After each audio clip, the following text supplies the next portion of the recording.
Los líderes europeos felicitaron a Giorgia Meloni, la candidata de la ultraderecha, que se va a convertir en la primera mujer en Italia en ser primera ministra. Para profundizar en este tema nos acompaña Juan Ignacio Brito, él es investigador del Centro Signos y académico de la Facultad de Comunicación de la Universidad de los Andes. Primero que nada, Ignacio, buenas tardes, bienvenido a Noticias 24. Hola Iván, muchas gracias por la invitación. Al contrario, primero partamos conociendo un poquito quién es Giorgia Meloni. Hemos visto algunas declaraciones de ella, se le ha señalado desde hace mucho tiempo como una de las promesas de la derecha más extrema en Italia. A mediados de los 90 incluso se declaraba admiradora de Mussolini, hemos visto algunas de sus entrevistas. Ha logrado conformar una alianza con partidos no de centro derecha, sino que de derecha extrema en algunos casos, y por primera vez se llega al poder con una mujer y con esta corriente política desde después de la Segunda Guerra en Italia. Para entender el fenómeno, ¿quién es Giorgia Meloni? Bueno, es una mujer de 45 años, ella partió muy joven en la política, partió a los 15 años, el año 92 ya era parte de la juventud del movimiento social italiano, que es un partido que tiene una afiliación directa con el partido fascista. Y de ahí vienen todo esto que tú mismo mencionabas, Iván, respecto de esa cercanía.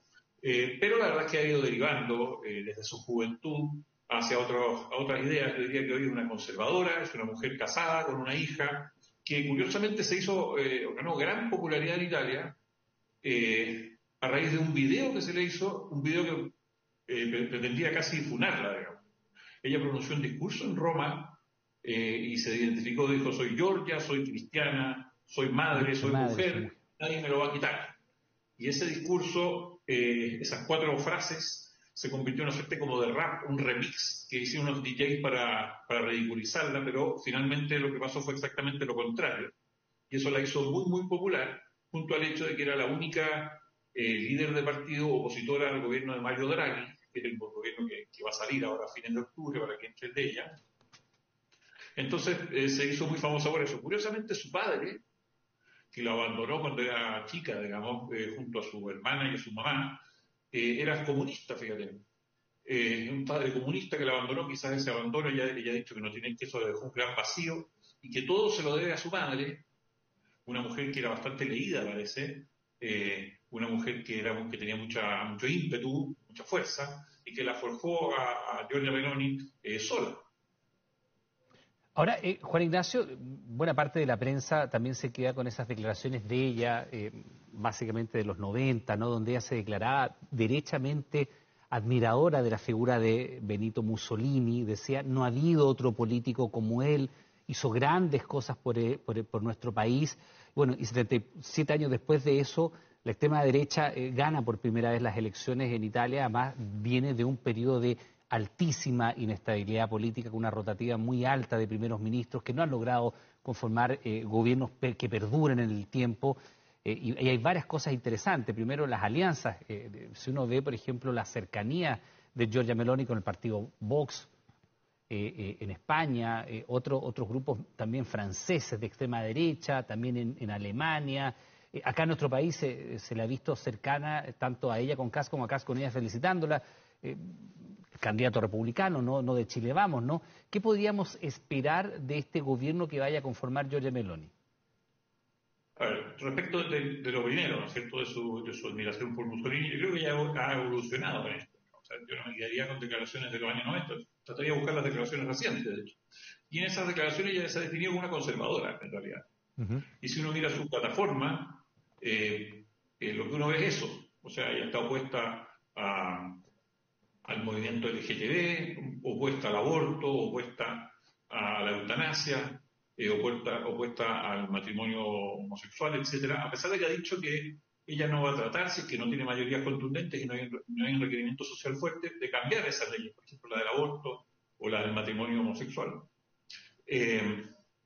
Pero ella se define también, y es el tema probablemente que la impulsó, es la política migratoria. Ella es una rival abierta de la política migratoria de puertas abiertas, opositora por lo tanto a las políticas migratorias de la Unión Europea, y eso la ha hecho entrar en contradicción con la Unión Europea.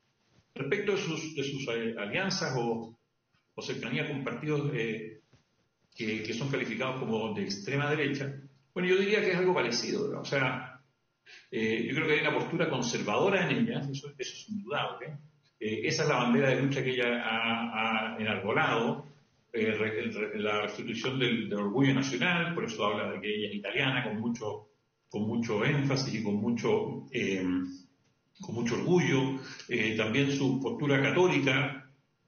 Entonces a mí me parece más que tratarla de extrema derecha, yo la trataría de conservadora, y pienso que una conservadora casi de libro en estos momentos. Y desde el punto de vista de sus alianzas políticas, porque ayer escuchábamos evidentemente a sus partidarios dando una votación muy relevante, pero también algunos detractores, entre ellas mujeres, ¿no?, que decían vamos a retroceder en derechos que hemos ganado en las últimas décadas, vamos a volver a lo que era Italia en los años 50 y 60, por lo que tú dices, ¿no?, esta oposición que tiene ella al matrimonio igualitario. Ella habla de la ideología de género cuando se refiere a los derechos de la comunidad LGTBI, no habla de identidad sexual, habla de ideología de género, habla en contra del matrimonio igualitario, en fin, una serie de temáticas que uno podría pensar son avances, incluso para algunos podría ser civilizatorio, ¿no?, que todas las personas más allá de su opción, orientación sexual tengan derecho a casarse. Ella es una persona que se ha manifestado abiertamente en contra de aquello. Bueno, en su plataforma, ¿no? Y los italianos votaron reconociendo esa plataforma y ella ganó con bastante distancia, digamos. De hecho, su partido quedó con un cuarto de los votos, su solo partido, no la alianza, digo. Por lo tanto, ganó con esa plataforma, tal como hay gente que considera que esos son avances, ella claramente no lo considera así, digamos, y fue muy honesta en decirlo. O sea, los italianos votaron conociendo esa plataforma y por lo tanto decidieron soberanamente que la apoyan. Claro, y el hecho de que llegue al gobierno con poco más del 40%, además en una jornada que tiene, entendemos, una baja participación electoral, ¿no? Le da... Sí, ¿verdad? Votó 64% de la gente, en las elecciones pasadas había votado 73% de la gente. Siempre Claro. es difícil saber por qué la gente no vota, digamos, pero da la impresión de que esto es una carrera bien corrida y que parecía no haber demasiada duda respecto de quién iba a ganar, pero es difícil, como tú bien dices, analizar la abstención y por qué fue a votar menos gente. En un país que siempre vota por gente. Claro, el hecho de que ella tenga ese ideario y naturalmente ha ganado legítimamente las elecciones, o sea, eso es bastante obvio, ¿no? ¿Le da la fuerza para modificar esas legislaciones? Bueno, ella ha dicho que no lo va a hacer, como te decía recién. O sea, ella ha dicho que, por ejemplo, el tema de aborto no va a mover algo, a no ser que haya una solicitud fuerte de trabajo, que ella entiende que el aborto en Italia se votó legalmente, incluso se plebiscitó en su minuto, el aborto en Italia hace ya mucho tiempo, pero se plebiscitó, y ella ha dicho que mientras no encuentre un respaldo social importante a una legislación como esa, no lo va a hacer. Entonces, es difícil que ella, quizás lo que quiera hacer es disminuir las condiciones, o sea, hacer más difícil algunas condiciones para realizar ese aborto, pero no está en su agenda directa, digamos. Ella sí claramente tiene otras agendas que son muy obvias, digamos. La agenda de inmigración es una bandera de lucha muy potente de ella, y yo creo que es una de las grandes razones por las cuales ella salió con la mayoría que obtuvo su partido. Ahora, ¿cómo van a ser las relaciones con sus países vecinos, ¿no? Por varias razones. Primero, desde el punto de vista económico, Italia es probablemente, junto con Grecia, de los países europeos más endeudados, ¿no? Con un déficit fiscal muy relevante. Tengo la impresión de haber revisado cifras recientes de Italia, 1,5% de veces su Producto Interno Bruto es solamente deuda fiscal. Creo que es solo comparable con lo que se vive en Grecia. Y por otra parte, naturalmente va a tener relaciones algo conflictivas. Ya desde el Partido Socialista Español, la ministra de Hacienda dice un día de preocupación para las democracias del mundo y de Europa. Me imagino que hay allí una serie de elementos que tienen que ver con fricciones con países vecinos y también, por supuesto, desde el punto de vista de la responsabilidad fiscal, que es lo que puede hacer Giorgia Meloni para revertir esta situación de endeudamiento de los italianos, del fisco italiano. A ver, yo diría varias cosas al respecto. Uno es que naturalmente Italia siempre, y Italia ha tenido, fíjate, desde el año 46, que cuando vuelve a la República, ¿no es cierto?, ha tenido 68 gobiernos, ha tenido más de 30 primeros ministros, hay varios que se repiten. La diferencia, los gobiernos duran en promedio 13 meses en Italia. Sí. Entonces hay una rotativa muy alta y hay una irresponsabilidad fiscal muy alta también. O sea, ese dato que tú dijiste son 2,7 billones de euros, billones de millones, ¿no es cierto? La deuda pública en Italia, como tú bien dices, 150% del PIB, 1,5 veces el PIB. La deuda pública, por lo tanto, unas cifras económicas complejas, más encima en tiempos que se vienen complejos, porque a Italia le pasa lo mismo que al resto de Europa en términos de crisis energética, de alta inflación, de una recesión que parece inminente, etcétera, etcétera. Entonces, eso es tiempo complicado. Ahora, ella también ha dicho que no va a jugar con la economía, o sea, que va a tratar de tener una economía fiscalmente responsable y, por lo tanto, cumplir con los criterios de los cuales Italia es parte, por ser parte también de la zona euro. Ella ha dicho que se va a mantener dentro del euro, que no va a buscar ningún tipo de salida estilo Brexit ni nada de eso, así que, por lo menos en términos fiscales, ella ha dicho que va a ser responsable. Ahora, naturalmente, habrá que ver qué es lo que pasa cuando la crisis llegue y golpee, como parece que va a golpear a todas partes de Europa también. Especialmente un país como Italia, que, como tú bien dices, tiene una situación compleja. Ahora, naturalmente, esa situación ella la hereda, no es que la haya creado, ni mucho menos. Por lo tanto, me imagino que los votantes italianos tendrán algo de conciencia respecto de eso.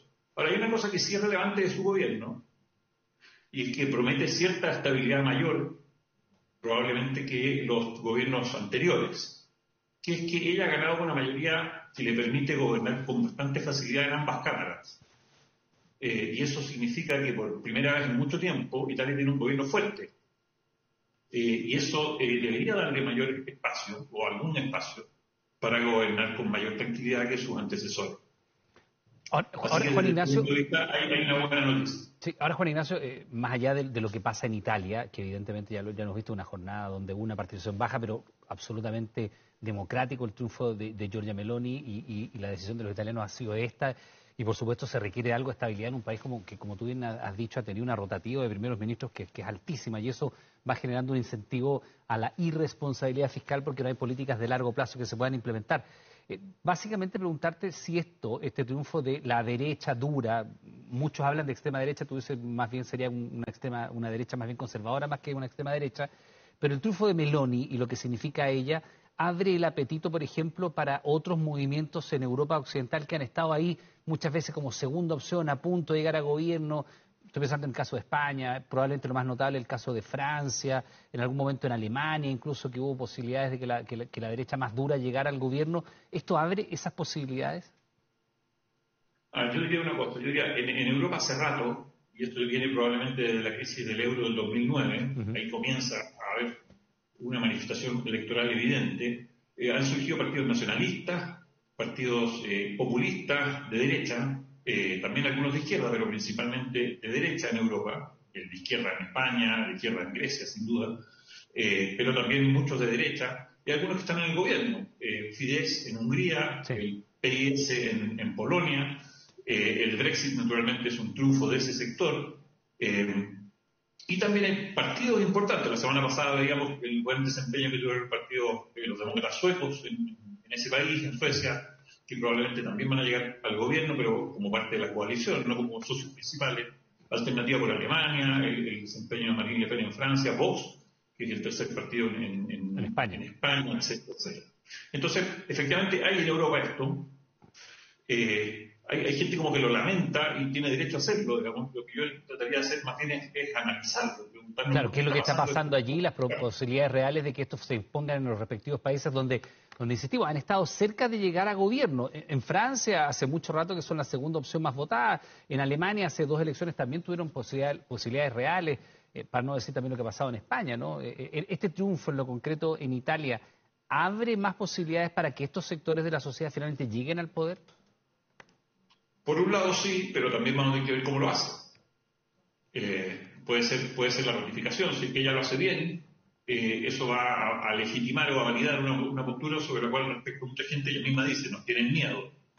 Si es que ella lo hace bien, es posible que eso le abra la puerta a otros. Si es que lo hace mal, quizás eso aleje las posibilidades de este tipo de grupos para acceder al poder. Sin duda han estado ahí repugnando, especialmente en Francia, te diría yo, en Suecia ahora también, Dinamarca, etcétera. En Alemania un poco más lejos, en España creo que también un poco más lejos todavía.